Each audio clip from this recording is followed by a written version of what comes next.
This is actually the engineer on this radio. No, I think it's fine.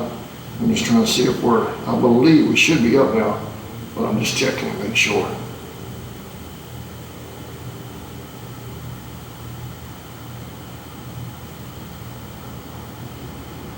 Yeah, we are. We're up. We're live. Good morning, y'all, and welcome to Charlton Sportsnet's presentation of On Location with, this time around, we're with the Okefenokee Chamber of Commerce. We have Miss Lynn Cruz with us this morning. We're in the training museum here at the Chamber. Lynn, thank you for joining us, and appreciate you inviting us over here. Well, thanks for coming, Adam. I'm tickled that you had time to come, and that museum is empty because we're not really opening it too much right now with our social distancing. So I'm excited to tell you about the chamber. We're glad to be here. I know I have a little bit more time on my hands now than normally. Oh my gosh! I know normally I'm chasing a ball team somewhere, but everything's down right now. So we're spending. It's actually, I think it's a good thing for me because we're spending more time with the businesses. Now I've been doing business features every day, trying to promote the local businesses here in town. And we actually met you before on the air down the road at Whistling Dixie. Whistling Dixie's, yeah. Dixie is a chamber member, so we speak often, and our businesses are so important, as you know. I also know the sports are very important, especially when I was a middle school teacher. When there were no sports going around, there was way too much energy in the classroom, so I couldn't wait for the sports. Oh, I know. I'm a grandson. We've been keeping a couple of, oh boy, he's wound up. I'm getting doing something. It's nice to put that energy into a positive activity. Well, tell us what's going on. We've got some cameras set up around, so we're going to take a tour. But right now, tell us what's going on with the Okefenokee Chamber of Commerce right now with everything kind of in limbo right now with the quarantine and all. It is, and I'm hoping businesses are doing okay. We've got a membership going on. The Okefenokee Chamber members invest in our chamber so that we can promote our community everywhere we can go. So we get a lot of information from the governor, from the Georgia Chamber of Commerce, from our representatives, from politicians. A lot of people want to know how businesses are doing, and we've tried to talk to some of the businesses and see what's going on. Things are different right now. I imagine. So I know the president came out last night and gave the governor's authority to start a gradual reopening. I guess it's up to the governors now at this point, and that'll feed down to you guys at the chamber. And we are having daily conferences about what's going on and when different people can do things and what it means. So far, it looks like the end of April might be the end of all of the hairdressers, the hair salons, like they can go back to business, and we're hoping that's what happens. We have lost money. There have been businesses that have had a hard time, but we're working on getting out the loan information. We have a representative in Brunswick for the Small Business Association who, if you need some financial help, that is a good way to go. Now here locally, University of Georgia, if you've seen their signs out about washing your hands and safe distancing and being careful, we had to cancel Rail Watch, which was kind of hard, but yeah. We do have some groups getting together, and we don't want to have any part in spreading any more viruses, so we're trying to take all those precautions. Exercise is really hard. Mm-hmm. I know if you've had the COVID, or if you had something like it, I felt like it came through here in January, but I do too. It was a deep respiratory inflaming feeling where it was hard to breathe. And as we know, even though it's hard to breathe, you have to exercise those bronchioles to keep all the fluids out. Right. And so I don't know how you do it in a hospital bed, but outside, like we are, we miss those businesses like Anytime Fitness or those places we go work out regularly.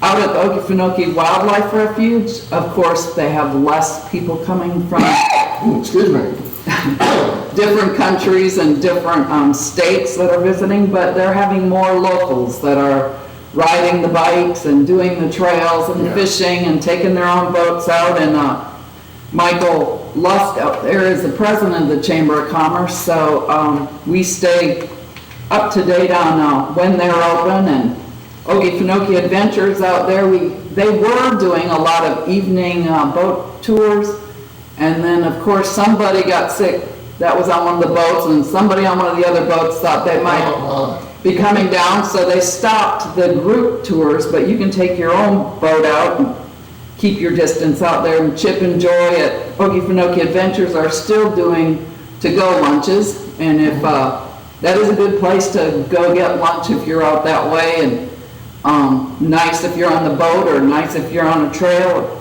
So a lot of people doing their exercise out there and keeping distances out of Okefenokee. My wife took my grandson and my nephew out to the swamp just yesterday. Did the boardwalk out to the tower and the whole thing, so. It went pretty well? Yeah, well, I was working, I was helping the son, but yeah, they said they had a great time, so. But no, they did change hours, correct? They did change hours. I think it's only 8 to 4, Tuesday to Sunday, so they're closed on Mondays. Okay. So it's 8 to 4. The visitor services isn't open, but you can still get food, snacks, or lunch at Okefenokee Adventures. So Chip and Joy are still out there and still doing some swamp. That noise we hear in the background, that's part of the train depot experience here, right? That's we can hear the trains going by. That's right, we will hear that train, and usually when you get the static, there's one coming, and eventually you'll hear the train engineer asking for clearance to go to Jacksonville through Folkestone, and they will say northbound, southbound, they say a lot of numbers, and they'll say clearance granted, and then you'll hear the train go through. So normally when we have the TVs going, you hear a lot of trains. Right. And I tell people, don't run out when you hear that train whistle because it's on the TV, but when you hear the engineer get clearance, then there is really a train coming. So unless it's a utility worker, which they have been working on the tracks a little bit, so it could be one of their other radios, but usually it's an engineer. Okay. So we might hear one coming in a little bit. What else you've got there? I know you got some cheat sheets. I'm glad you came to the museum. This is absolutely a beautiful train museum. It is. Let's tell you what, while we're on the train museum, let's take the folks around the museum. This, I was going to tease you a little bit. I was going to ask you if this was your office over there. I have camera 2 on the, this is actually where we were explaining to you where the tower used to be. This used to be in the control tower. And you might recognize some of this equipment being a radio man. Well, the old Selectric typewriter over there, I think I actually trained on one of those way back in the day. Back in the day, and some telegraph equipment, and a lot of the equipment they used back in the 50s in the safety tower. There's a wood stove over there, all is that a crane phone? Or is that's not quite that old, but those That is close to a crane phone, and I think this is one of the old phone control devices where you plug it in here or there. Now these are the, I've got another camera, we're behind us now, but on the other side of the building there, on that shot, this is some of the other. That's where the models were in the case. Oh yeah, back in the. There's some books. I guess these are different log books down there in that They case. have log books. They also have nails where the train maintenance men know when things have to be replaced because every nail is dated, and they have the log books of all the things they have done and have yet to do. A lot of train memorabilia. It's quite an interesting industry, and one of the greatest things for us here in Folkestone is that train enthusiasts tend to be great tourists. And they're kind, they're thoughtful, they're considerate, they don't really tear anything up, they're not destructive. So Tourist. it's a perfect tourist. They just come, a lot of times older, but some are younger, and they just love trains, one train after another. Let's switch gears a little bit if you don't mind, while I have you here with the chamber. How do the businesses, I know it's a lot of stuff in the air, and you're, like you said, you're on a conference literally every day with the state government. What kind of transition are the businesses going to have to do toward April? It's not going to be a full wide open thing, it's going to be staggered, correct? It is going to be staggered, and there is probably going to be some changes that we see. They don't really expect there to be a lot of travel right away. It's going to kind of continue to be, they think, more local right to begin with probably food sourcing and different kind of things like that. So it's they're thinking long-term we'll see some changes with travel and things like that. People will stay closer to home probably for several more months. I know we have several restaurants right here on Main Street that are basically closed up. I mean, a lot of them are still doing the to-go thing. But when they get to start to open back up, well, I guess it'll still be maybe like a limited number of customers inside for dining. Probably a limited amount, yeah. And haven't seen exactly how all that's, almost every day they have a different person telling from a different perspective, like Food and Drug, or whether it's a Chamber of Commerce or the Department of Agriculture, or different perspectives on how to go forward. We have, and people will ask almost every day when the museum's open, we have people that come by and say, well, where's the best place to eat?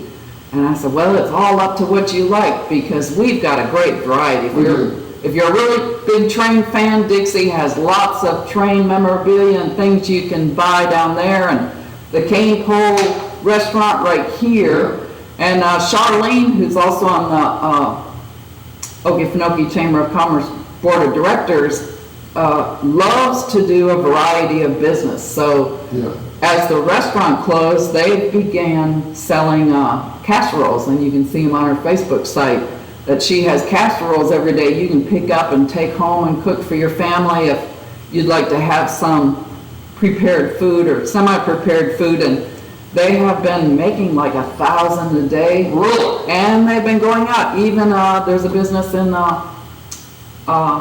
Waycross, Gannon's Pecans, has been selling them out of there. So although the business closed here, they just went another route, and they've been working really hard, meeting the requests for different casseroles. I think that's been an amazing story about this, as far as how the businesses, like myself, I mean, I usually do sports, and I'm doing, interview shows in the museum and so forth now, how the businesses have to adapt, and you literally have to change gears within 2 weeks to keep incomes coming in. Isn't that amazing? Yeah, just an adaptation. How are we going to do it? How's this going to go? The takeout, just isn't the same. When you go to Los Three Mariachis and you get those chips and that dip, and you get your beautiful plate, it's a celebratory meal. When you get it in a to-go, it's kind of like, it defeats some of the experience. Normally it's so beautiful, and they're so happy to wait on you, and it's a wonderful place to eat. But to go, it's a lot different. And I did see they had a poster on the door, which I haven't stopped to read yet, but I hope they're just saying they'll be closed for this week. But they're also one of our investors in the Okefenokee Chamber, so we hope they're coming back and everything will get back to normal. The Thai Smiles down the road, excellent food, always a beautiful Thai presentation. Yeah, they do a good job down there. They do a good job. They've got a regular to-go group coming in and going too. So Okefenokee Buffet, now that is really difficult, because you can't, and I know they were doing to-goes, but it's not quite the same as the buffet. So we're hoping our businesses will recover and will do well. And I've heard some are opening the 1st of May, like the main salon and spa over here by, Right around here behind the, right here by Thrift Feed. I'm hoping they're getting ready. And we've got Glenda's right here at the hair salon, so they're hoping we don't get another, message from the governor saying they have to stay closed and things will start picking up back in the we first had day. we had several, there was 2 or 3 businesses right here at the end of Main Street that had literally just opened up right before everything went down. So I mean, I couldn't imagine being in their position, having all upfront investment, and then just all of a sudden, that's it. Then everything flatlines. That has been really, really hard. I know for small businesses, I ran into someone yesterday who's trying to do the payroll, the PPT loan that businesses can apply for, and he said he did it right away, had QuickBooks, got all the numbers, got all the forms filled out, took it to his bank, and they said they weren't doing that loan program. But I did hear someone else ask that, and they said to go onto the SBA, Small Business Association's website and see what banks are giving out these loans. And It's on the Small Business Association website. Small Business Association, yeah, Jordan is our representative out of Brunswick here, and go on that site and see what banks are giving out. It could even be the QuickBook company, it could be some online that you could get that loan from, so don't get disappointed. Yeah, because there was things going on with everything in the world's going around the internet right now. But there was I saw some articles yesterday that the quote-unquote federal money had run out for small business help.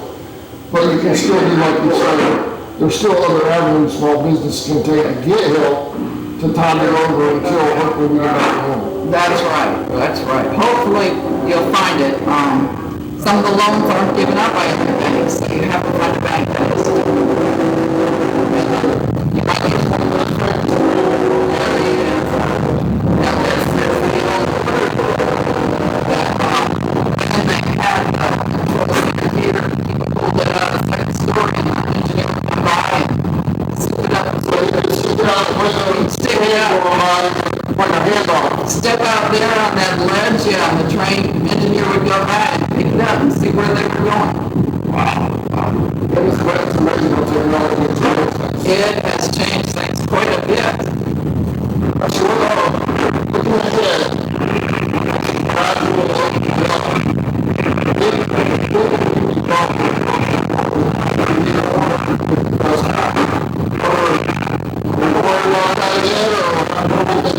We are hoping things will be back to normal and we'll be back out and doing the festival.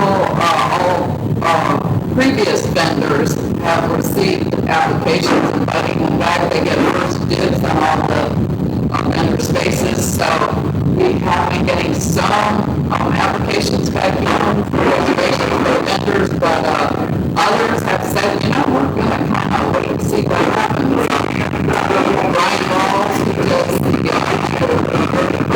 Pressure Studios, DJ, he is talking about entertainment, who we can get to come entertain for the festival, so he's looking for sponsors and entertainers, and they just started talking. This is the 40th year of the Turkey of Georgia powwow, so kind of hoping to do Okefenokee, Land of the Tremblingers kind of theme, and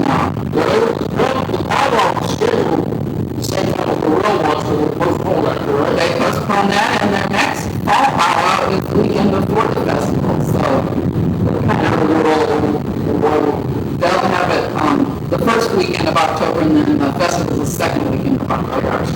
So we're right behind each other, but they've been doing it 40 years now, so if you haven't been to the powwow, you do want to check that out. It is a different kind of experience.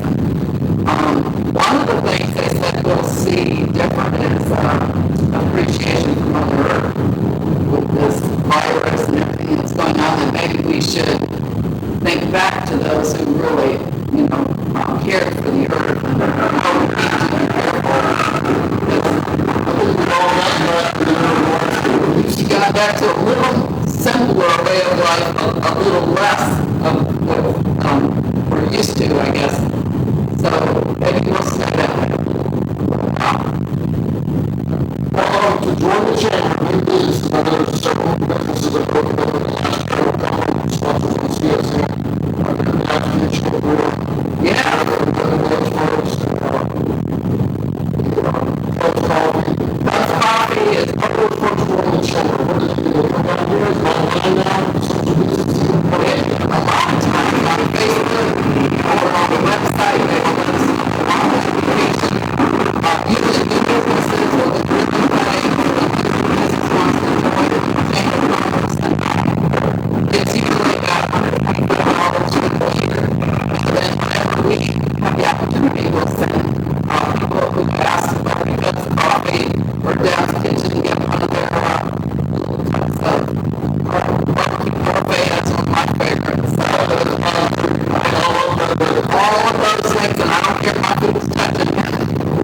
a lot of us went to the restaurants. That's right. Well, that's good.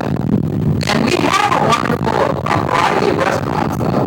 And then some people say, where's the barbecue place? And we've got Dad's Kitchen right over here, which is a good place and to go. So right now, they can still operate. Right over there by Dad's Kitchen is the Daughter's Barn, which normally does weddings almost every weekend, and they're not doing weddings now. So.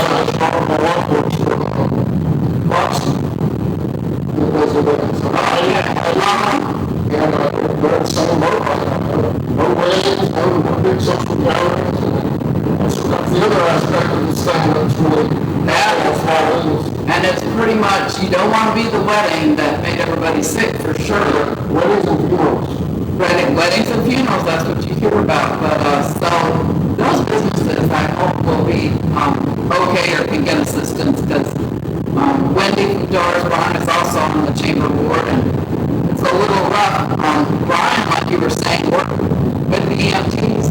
You got to give a shout out for the EMTs and the first responders and the fire station. I know we're looking for volunteers, and everybody, all our medical community, which has really been working and busy. Julie Hughes is a nurse in Jacksonville, and they're very busy, and a lot of Our sheriff's department's looking for a new deputy too. Okay. I saw that in the Herald the other day. So a lot of the services, the essential services, are looking for help. Looking for help, so hopefully there's people out there that would like to work, with the fire department or the Charlton County officers. I feel like we're all essential though. We're all essential, and Amelia Medical Care or McKinney Health Center, fortunately we have some health care services here available and still operating. What else you got, Lynn? Well, we had to postpone Rail Watch, Right. and usually that's from 100 to 200 people that come into town and watch the trains. This is a pretty simple tourism operation, but it got postponed the first weekend in December, which is also the Christmas on Main Street. So that's going to be a good crowd. So hopefully it'll turn out, and sometimes December's not as easy to coordinate as April, but we hope everybody will come back and we'll have our... So it wasn't just canceled, it was just postponed. It was postponed to the Winter Watch, and so far the people that entered the photo contest said, well, just put it over to the December Rail Watch, so we'll do that, and that's another good time. Businesses stay open late, and so everybody will be open on Main Street, and over at the folks in pharmacy, and some of them really get into the Christmas spirit and put out some That's what I've always loved about the small town, or any small town. You got the holidays, Christmas, Halloween. Main Street, they do it up. And They put it out. It's been a lot of fun. And I hope everybody will come out and join with them. The train watchers pretty much say they don't want any kind of hype. They just want to get their chairs out of the car and watch trains. So that's what they do. And so hopefully we'll have a nice Christmas December Rail Watch. Well, the train watchers keep hanging around CSN like they have lately. They're going to get the hype. They're going to get some hype. Yeah, that's what we do. We try to promote our local events and businesses. Well, Lynn, is there anything else you've got before we take off? I think that's about it. Shout out to the medical and to all the small businesses and everybody in this community and all the investors in the Chamber of Commerce and all of our talent that we have on the Chamber Board. And thank you very much, Mr. Bell, for coming out here. No problem. Anytime you guys want me, just give me a call, especially right now. I knew you mentioned doing something for the 2020 graduates, and maybe we can get together again. Well, actually, that that you mentioned, can we talk about that a minute? Sure, I'd love to. Dana Cribb has, I got the idea from Kim Rogers about the banners and so forth. And so we posted that on our CSN Facebook pages, and it has taken off. Oh, good. What we're going to do is I received permission from you for the signs here, and I also received permission from the city to put the banners and signs around the Veterans Park over there, you know, by the courthouse and all. Okay. Well, Miss Dana Cribb is taking that ball and she has run with it. We're gonna be taking pictures for the spring sports banners and basketball, because basketball banners, they get their own banners, but they're not weatherproof. So you folks at home, basketball seniors, if you want your picture taken, message Dana Cribb on Facebook, and we're gonna do that Wednesday. We're gonna stagger the kids, you know, because we have to do the social distancing thing. At 11 o'clock out at Traders Hill Pavilion, I'm gonna have a green screen put up, and we're gonna take photos of our senior banner, you know, the guys that want the senior banners for basketball and spring sports for just the seniors.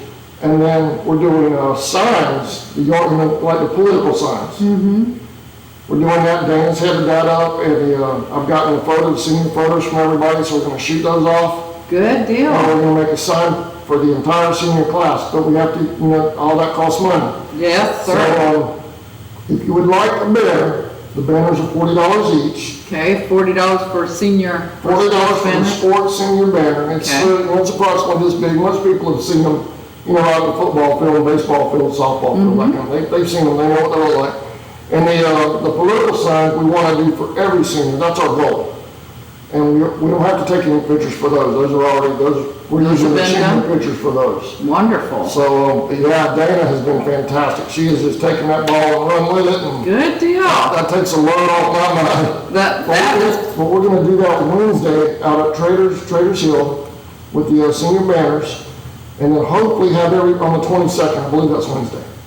Yes, 22nd or 23rd. Yeah. So on the 22nd, we're doing that. And then after that day, let's hope to have all that money collected for the ones that want it. And then we have several people that actually are going to donate to Dana for kids that might not necessarily have the funds. Okay. Because a lot of people are out of work right now. I'll get with the board. We'll have to donate some. Yeah. So but see Dana, don't give any money to me. I don't have any money. But see Dana Cribb, and you can do that. You can donate. But like I was saying, the banners are $40 a piece. The political signs, what I call political signs, the senior signs. Okay. They're going to say class of 2020 on them, the senior's name, Charlton County High School, a picture of the senior, it'll be a senior photo on a red background. So it's going to look really nice. We let the backs blank. You know how the kids like to sign their yearbooks? Well, that's kind of out the window right now. They're still all getting their yearbooks, but they can't gather to sign them. So I figured we'll leave the backs blank, the white. You can go by and sign each other's signs. You know, that way you're distancing. You're still leaving a memory for your friends.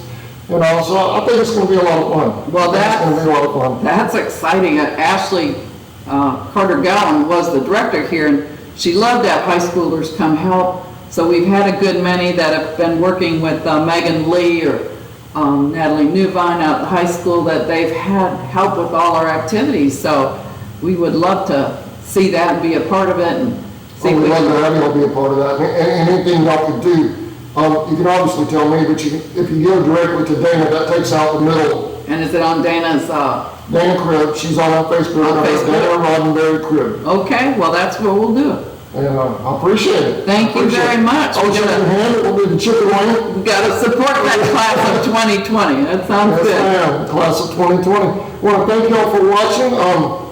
When things get back to normal, come here and check out this train museum. And for the little ones, there's an awesome train. We have Cookie's model train. Model train, yeah, I couldn't spit it out. Model trains over there, so a lot to do. That's right. But thank you, man. I appreciate your time. Thank you for coming to see us. And we'll see y'all next time on the Charlton Sports Network. Thanks for watching.